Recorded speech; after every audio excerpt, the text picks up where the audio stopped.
This is Ford Maverick XLT 1000+ mile review. Let's hit the lanes. This truck is equipped with the 2-liter EcoBoost engine. It's 2-wheel drive, front-wheel drive, has an 8-speed automatic transmission, 17-inch aluminum wheels, has 4-wheel disc brakes with ABS. For a non-hybrid truck, it gets pretty good gas mileage, advertised 26 miles per gallon. My average miles per gallon comes out to 26.1 miles per gallon so far. I would say approximately 70% of my driving is highway driving. The rest would be considered city driving. I would also say that around town, 15-30 minutes in the truck at a time. Though when I'm going, to say a range, to do some video, get some video for something, I could be in the car for 2 to 4 hours. So there are times I'm in this truck for quite a long period of time. Looking under the hood, here we can see the 2-liter 4-cylinder EcoBoost engine. All of the fluid reservoirs are easily accessible. Same goes for the battery. I am not a car person, so I really can't tell you any more than those things are easily accessible, and I like that I can get at the battery without having to take a whole bunch of stuff off that it's highly unlikely I'm going to be able to put back on properly again. This engine setup of the Maverick does have slightly more power than the hybrid version of it would have. So slightly more power, though less fuel economy, obviously. Worthwhile trade-off for me, might not be for you. Now, before we go inside the cabin, we'll show you that in addition to the remote on the key, you can also unlock the vehicle with your keypad on the driver's side door, as well as a key from there as well. On the inside of the driver's side door, you do have the window controls for all 4 windows, as well as your left and right side mirror control. You can also see the speaker from the sound system and a water bottle or 2 slot there as well. From the driver's side of the cabin, we have a basic cloth seat. It has some adjustment, not quite as fancy as some of the leather high-end seats, but it's comfortable enough. In between the driver and the passenger seat, there is a armrest with basic center console. You have a little bit of storage space there. You can also see the steering wheel, and on the left side of the steering wheel, on the dash panel, there is the controls for your lights, as well as the brightness of your dash there. Taking a closer look at the steering wheel, on the left side, you'll see controls for the cruise control, as well as muting and unmuting the radio. On the right side are controls for accessing the menus, as well as answering and ending phone calls using that you're taking via the Bluetooth connection, or Apple, Android, Auto, whatever. Besides front wheel drive, I think one other potentially polarizing aspect of this truck is the dial shifter. It doesn't have the column shifter like I'm used to in a truck, and it doesn't have the stick shift like some other people might be used to in the more modern luxury trucks. That dial shifter does take some getting used to.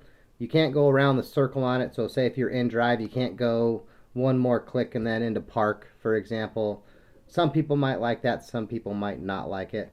Behind the dial shifter, you'll see there is the parking brake, as well as controls for the various drive modes, the engine auto stop, the brake where it will hold the brake for you if you're in, say, stop and go traffic, and then also the traction control button. In the middle of the dash, starting from the top down, we have the screen for the navigation system as well as the radio. To the right of the screen, they call it a, quote, storage pocket. I think that's just the dead space for if you don't upgrade to the bigger screen like I didn't. Beneath the screen, you have your radio controls. This has AM, FM radio, as well as it will Bluetooth connect to your cell phone, so you can stream anything through the Bluetooth from your cell phone to your radio that way as well. Now, you can also connect it using the USB-C or USB connection to your Apple or Android phone. Apple Auto, Android Auto, I never get the names right, but you can use those systems, and that will enhance your navigation system by adding the maps, allow you to control various smart enabled apps as well. Like I listen to Apple Music or Amazon Music, for example, for all my music on there. So you can do that through the either Bluetooth or the Apple connection there as well. Beneath the radio, you have a single zone climate control. There are vents on both the outside of the dash and inside of the dash. You can see here. You can control fan speed on the left, temperature on the right dial. It doesn't do, say, left side, right side, dual zone or whatever like some luxury vehicles do. It's just, quote, one zone. I think they call that today. Now, a lot of things packed into this one picture. Another mentionable beneath the USB ports here, where you can see my glasses case. That little storage area is very convenient. It's big enough where you see my glasses are that I can put my DJI mini drone there. So when I'm out on the farm getting drone footage, I have a convenient place to just put the drone before using it, for example. Very convenient, lots of things you can throw in there out of the way, but easily accessible. Now moving to the front passenger side of the vehicle, here you can see it has a very simple front seat, has some minor adjustments available to it. Comfortable enough, not the greatest seat ever, but good front truck seat, we'll say. Now here you can see on the front passenger side there is a glove box as well as that adjustable vent on the right side.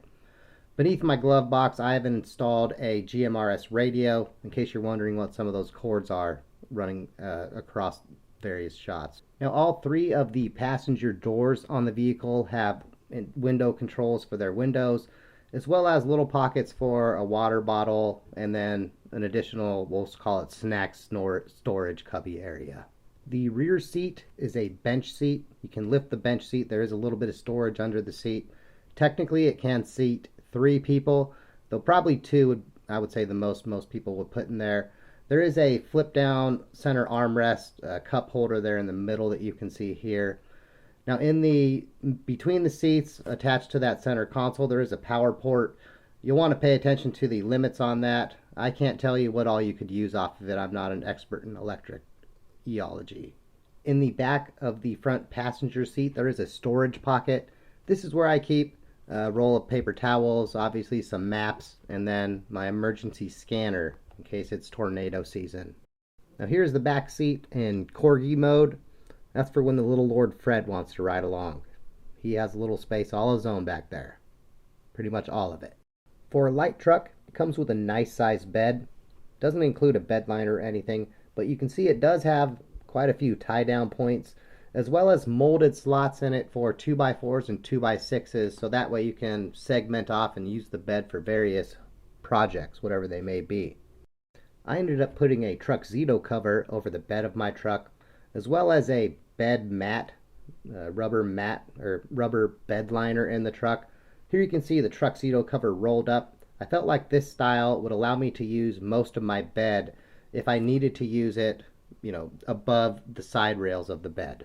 Here's another view of the bed showing that you can fit quite a bit back there. Here's a couple of the range cases that I take when we go to our training center. They fit in there nicely. There's plenty of room for a whole bunch of other stuff in there as well.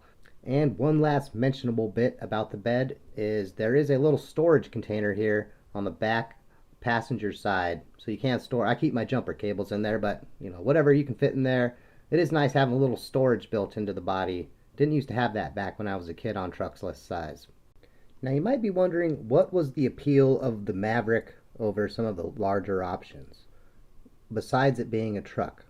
Well, for me, and I suspect many other people in similar situations, the appeal is going to be it's a very affordable, reasonably priced, light truck that has a name brand with a good manufacturer warranty behind it. It's a very drivable truck, very easy to get around town. It gets good gas mileage. You can take it for long distance trips or driving around the city, and it's not going to break your bank on the wallet.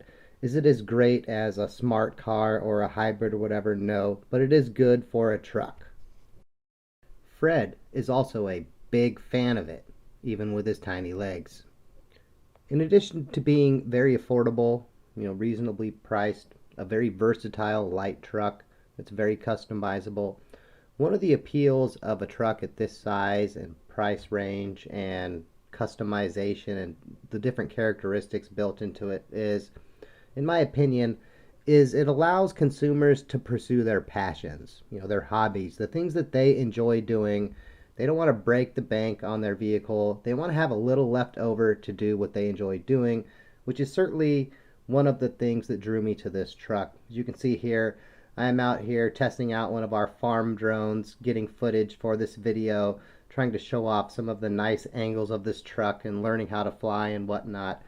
And the price range of this truck and the versatility of it very much allows me to do that and enjoy those pursuits, or at least, helps me do that. And I think that's one of the big appeals of a truck like this.